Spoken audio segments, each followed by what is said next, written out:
Salam jumpa kembali bersama saya Ibu Udis dalam pembelajaran agama Katolik dan Budi Pekerti di SMK Santo Antonius Merauke.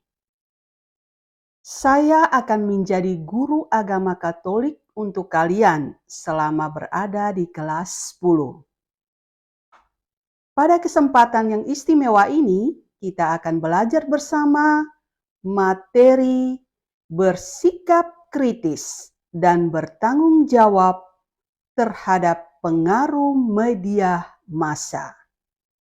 Untuk mendalami materi ini, silakan kalian simak video berikut.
김찬우라고 한다. 너 18학번 애기들한테는 하늘 같은 선배일 수 있겠지만 고민 같은 거 있으면 어려워하지 말고 언제든지 찾아와라. 형님으로서 오빠로서 조언해줄 테니까. 자, 끝으로 저는 학생회장 구태영이라고 하고요. 과학과에 오신 여러분 환영합니다. 그러면 지금부터 신입생 자기소개. 자, 앞으로 나와서. 자기소개 너무 떨린다.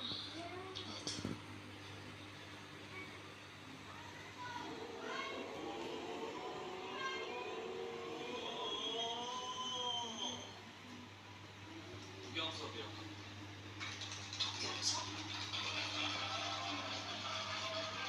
운동 좋아하고 술도 좋아하고 술 마실 때 Pada segitiga di samping dia memiliki 3 buah titik dan 3 buah sudut. Kita punya titik A, kita punya titik B, kita punya titik C. Kemudian kita punya sisi A kecil. A kecil itu selalu di depan sudut A besar, ya. B kecil itu di depan sudut B besar. Ya, di depan sini, ya. A kecil ini biasanya BC, ya. Jadi kalau ini sudut A kecil itu garis apa? Garis BC yang tidak ada A-nya. Sudut B kecil berarti AC, C kecil berarti AB, ya. Sifat segitiga itu ada beberapa. Yang pertama, dia memiliki 3 buah titik sudut dan dia juga memiliki 3 buah sisi.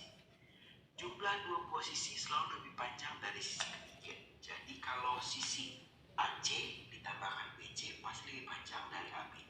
Dapat dari mana nih? Dapat dari ini. Kalau kita punya sebuah garis, ya, di titik A, di titik B, misalnya di sini titik C.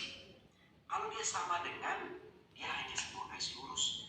Tapi kalau dia sedikit berbeda, nah ini kalau sedikit begini, misalkan C di sini, dia pasti lebih panjang nih kalau dijumlahkan dari si AB. Kan ini naik sedikit ya, secara Pythagoras pasti dia lebih panjang. Sehingga pasti AC tambah BC selalu lebih besar dari AB. Yang keempat, di sini sisi terpanjang selalu terletak di depan sudut terbesar. Nah, jadi kalau di segitiga tumpul ini kakak punya sudut A paling besar, terlihat jelas, maka garis BC ini adalah garis terpanjangnya. Kemudian jumlah sudut dalam segitiga 180 derajat. Yang keenam, jumlah sudut luar segitiga sama dengan jumlah sudut dalam yang bukan pelurusnya. Jadi kalau kakak tarik garis ke sini, ini namanya sudut luar segitiga. Bapak, tadi ini ibu guru kasih tunjuk ini video. Katanya video penculikan anak SD Saperius. Itu betul kah, Bapak? Oh, anak. Sekarang ini marah sekali di sosial media itu. Berbagai kejadian, peristiwa, entah itu penculikan anak, modus penipuan, dan banyak hal yang harus kita waspadai. Karena sosial media sekarang ini, setiap orang itu dia bisa buat berita. Sehingga kita harus tidak langsung percaya, tapi kita cek dulu apa itu benar atau tidak. Jadi kita tidak serta-merta langsung percaya. Kita harus mengecek lewat informasi-informasi yang lain, misalnya nonton berita, dengar radio, baca koran, sehingga kalau peristiwa itu diberitakan di media-media lain, berarti peristiwa itu betul. Tapi kalau hanya lewat sosial media, belum tentu benar. Itu anak. Oh iya, makasih ya Bapak. Anak-anakku sekalian, dari video yang telah Anda amati, apa intisari kisah dalam video tersebut? Ya, aktivitas keseharian anak, remaja, dan orang tua yang menggunakan handphone sebagai media belajar. Selain itu, orang tua memberi penjelasan pada anak agar bersikap kritis dan bertanggung jawab terhadap pengaruh media massa. Nah, anak-anakku sekalian, apa artinya bersikap kritis? Dan apa itu media massa? Ya, bersikap kritis adalah mampu mempertimbangkan dengan baik, selektif, menyaring setiap informasi, sehingga kita bertanggung jawab dengan sikap, tindakan, dan pilihan kita.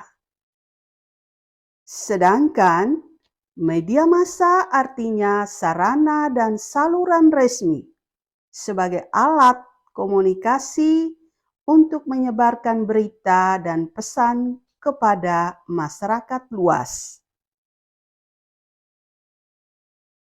Nah, untuk selanjutnya, anak-anak sekalian silakan membentuk kelompok masing-masing 4 orang, lalu kalian melakukan kegiatan literasi dengan menggali informasi melalui studi pustaka dan juga mencari informasi dari internet dengan mengerjakan tugas pada LKPD berikut.